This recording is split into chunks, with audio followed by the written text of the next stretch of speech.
ভাই আল্লাহ যদি আমাকে নিয়ে যায়, আমার বাচ্চাটার দিকে একটু খেয়াল রেখে। আপনি চাইলেও ওসমান হাদি হইতে পারবেন না, আমি চাইলেও ওসমান হাদি হইতে পারবো না। জীবন্ত লাশ হয়ে বেঁচে থাকার থেকে ওসমান হাদির মতো 2 মিনিট জীবন নিয়ে বেঁচে থাকা বেশি সম্মানের। শরীফ ওসমান হাদি ভাইয়ের কখন যেন মৃত্যুর ঘণ্টা বেজে ওঠে।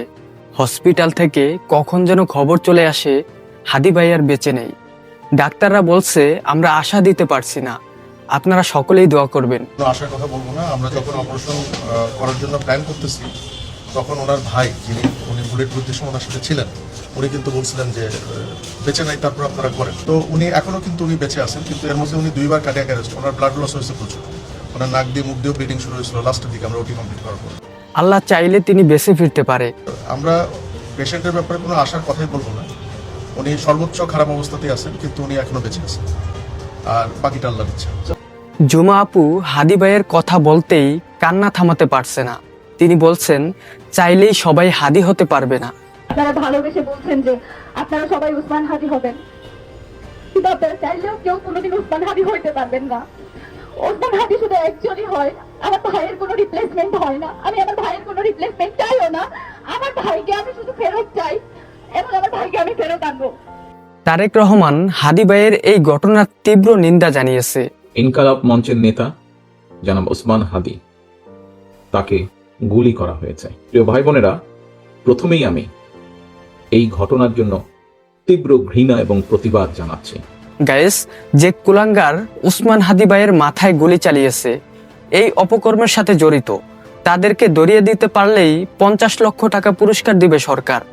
ওটা ওসমান হাদি গুলিবিদ্ধর সাথে যারা জড়িত, তাকে যদি কেউ ধরে দিতে পারে, তার জন্য সরকার 50 লক্ষ টাকা পুরস্কার ঘোষণা করেছে। হাসনাত আব্দুল্লাহ ওসমান হাদিকে নিয়ে বক্তব্য দিয়ে বলেছেন, এই অশ্রু বৃথা যেতে দিব না আমরা। ওসমান হাদির জন্য যে আমাদের অশ্রু ঝরে, এটা অশ্রু না, এটা হচ্ছে ক্রোধ। এই ক্রোধ আগুন হয়ে আওয়ামী লীগ এবং দিল্লির মতো সরকার করে চালাই দিব। ওসমান ভাই বলতেছিল যে হাসনাতকে নিয়ে আমার খুব দুশ্চিন্তা হয়, আল্লাহ না করে বলে কখন কি করে ফেলে।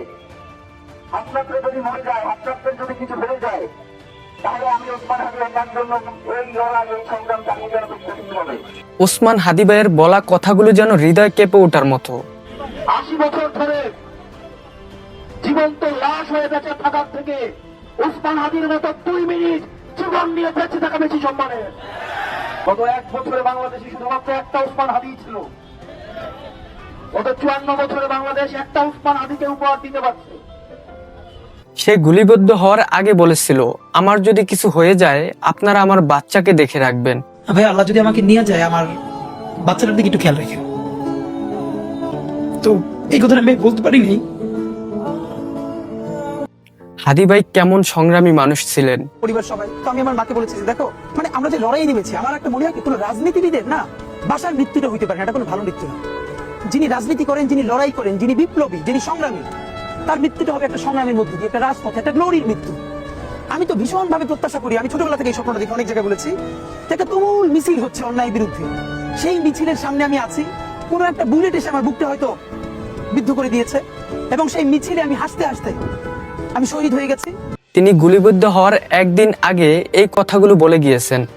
এবং সবাই যখন মৃত্যুটাকে ভীষণ ভয় পায়, আমি তখন হাসতে হাসতে আল্লাহর কাছে ভীষণ সন্তুষ্টি নিয়ে পৌঁছতে চাই যে আমি একটা ন্যূনতম ওই জীবনটা লিড করতে পারলাম, যাকে একটা ইনসাফের হাসি নিয়ে আমি আমার আল্লাহর কাছে পৌঁছতে চাই।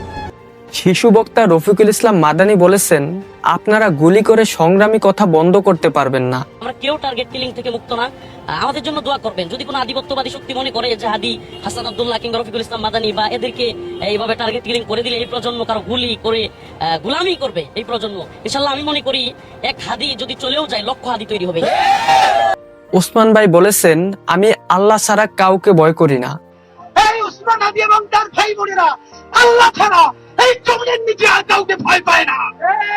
আমি জানি যে আমরা এক সময় সঙ্গীহীন হয়ে যাবো, আমাদের সাথে কেউ থাকবে না। টিআরটি ওয়ার্ল্ড একটা ছেলেকে ইন্টারভিউ করবে, জুলাইয়ের আহত, আমাকে দেখে ওরা কথা বলতেছে, তখন ছেলেটা শুনতেছে যে আমি এসছি। ও কোরআনের হাফেজ, মনে হয় 21 না 22 বছরের, 2 চোখ চিরতরে হারাই গেছে, আলো ফিরবে না। তো আমার কাঁধে হাত রেখে বললো কি, যে হাদি ভাই আমার সপ্তাহখানেকের জন্য আমার একটা চোখে একটু আলো ফিরিয়ে দেওয়া যায়। আমি বললাম, ভাই 1 সপ্তাহের জন্য কেন? বললো, ভাই অন্তত আমার মানে আমার খুব একবার দেখতে মন চাই।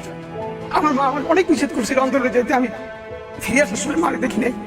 তার এমন গর্জন এবং প্রতিবাদী সংগ্রামী কথা দুর্বৃত্তদের গায়ে লেগে যায়। যদি 5 বছরের ক্ষমতার বহে সেটা যদি বিএনপি হয়, জামাত ইসলামী হয়, যে কোনো দল হয়, যদি বাংলাদেশকে যদি আর চিন্তা করেন, আপনারা যে কোন দেশে যাবেন, ইন্ডিয়ায় তো যাইতে পারবেন না, পাকিস্তানের সাথেও সীমান্ত নাই, বঙ্গোপসাগর ছাড়া কিন্তু আপনাদের আর কোনো গতি থাকবে না। সাবেক র‍্যাব সদস্য এই ভাই ওসমান ভাইকে অনেকবার সতর্ক করেছেন। গতকালকে আমি বলে গেছি, ভাই একটু সাবধান থাকে। তাকে একা চলতে নিষেধ করেছেন। রাজনীতির মাঠে এতটা সহজ না। আমি কালকে ভাই হাত ধরে বেরোনোর সময় আমি জড়াই ধরে বলছি, ভাই আপনি একটু সাবধান থাকেন, আপনি প্রচারণা করতে চাইলে আমি আসতেছি, আমি আসে আপনাকে সেভ করতেছি।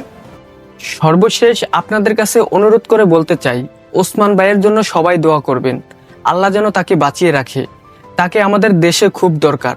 গাইস, সর্বসময় সত্যের সন্ধানে এই চ্যানেলটি সাবস্ক্রাইব করে পাশে থাকা বেল আইকনটি বাজিয়ে দিবেন। দেখা হচ্ছে নতুন কোনো ভিডিওতে। আল্লাহ হাফেজ।